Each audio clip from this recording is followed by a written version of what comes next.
going to be Shaman, and coming out against the Warlock, though.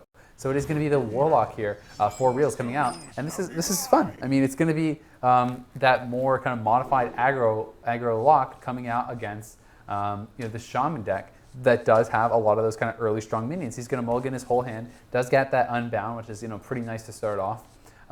And Realz considering just holding on to the Soulfire. And I mean, the Soulfire is really the answer you want against that early Unbound. So that makes a lot of sense there.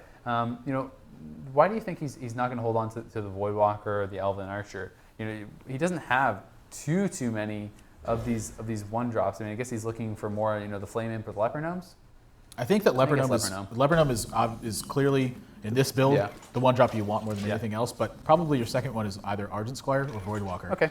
And but he did mulligan the Voidwalker. Right, against Shaman though, they have a lot of 1 mana, 3 damage answers. So you want to force them to use those on your less than 3 health minions from the get-go, because your goal is to play those later on and have them not be so easily dealt with. Like 2 swings from a Doomhammer, or perhaps even shutting off an attack from a Feral Spirit, ends up being really important. So when you see him mulligan that, his intent is to draw removal early on, and then have those draws later on be more impactful in his deck than something like a Leper Gnome would be later on.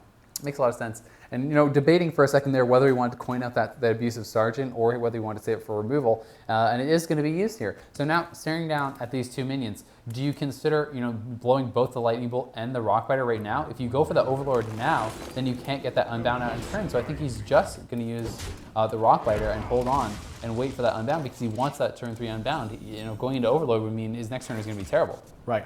Fortunately for him, Realz does not really have much of a play here at all. He just has a tap. Right, so using this Rockbiter makes a lot of sense because you're stemming a lot of damage from this Leper Gnome, which would otherwise be dealing 4 damage. But using the Lightning Bolt doesn't make any sense again because it prevents the Unbound. So Soulfire being, again, a really critical card here shows he's open. But this Leper Gnome getting a lot of damage in already. If Kitkatz doesn't find an Earthshock, he's going to continue to pound through damage. Realz, again, showing his matchup knowledge by playing this turn 3 Big Game Hunter. His main goal is literally to just get enough damage on the board that he can overwhelm his opponent. And then, again, showing here, this Voidwalker, he's already got rid of a Rockbiter. So now if he manages to that life tap was huge, man. Getting the Abusive Sergeant to clear the Yeti, he's not going to get any value out of that. Yeah. And now, I mean, you're in a tough position. I mean, do you drop the Doomhammer? If you drop the Doomhammer, then you can't use the Fire Ellie next turn. And you're just starting to add up. I mean, there's already 5 damage staring on the table just to take out that. So, I mean, it's looking like he's just going to go with the Rockbiter, which I like, because he really wants to get that Fire Ellie out next turn. Right. This is sort of what you're looking at also with the Voidwalkers being better in the later game, because if Kitkatz doesn't manage to have this Rockbiter here, he has to use a Lightning Bolt instead, and that Lightning Bolt is going to overload him and prevent him from playing this Fire Elemental, which is really critical to this spot. And these 1-drops, though, coming into a big effect. Second Leper Gnome coming out here. Kitkatz has got a lot of pressure on his life total, and this Fire Elemental is going to help, but on the other side of the coin here, you're looking at Argent Commander, Leroy Jenkins, Power Overwhelming. This is a ton of damage potential that's coming out in a couple of turns, because even when these Leper Gnomes die, they're still going to be dealing 2 damage. I think he's just going to go face. I mean, do you think he bothers to clear this? No, he's okay. He's going to clear it. And I mean, I guess that makes sense with this type of deck. He's playing a lot more. He's more adjusted to board control. And it's also interesting, you see, because of the adjustments he's made in the deck, he actually has to life tap a lot more because he doesn't have as many of those early minions. The trade-offs are coming into play. He's having a life tap almost every turn, whereas a lot of times you see aggro locks able to really get away without doing that. So the Yeti going to get dropped, Lightning Bolt as well coming out here. That is pretty nice.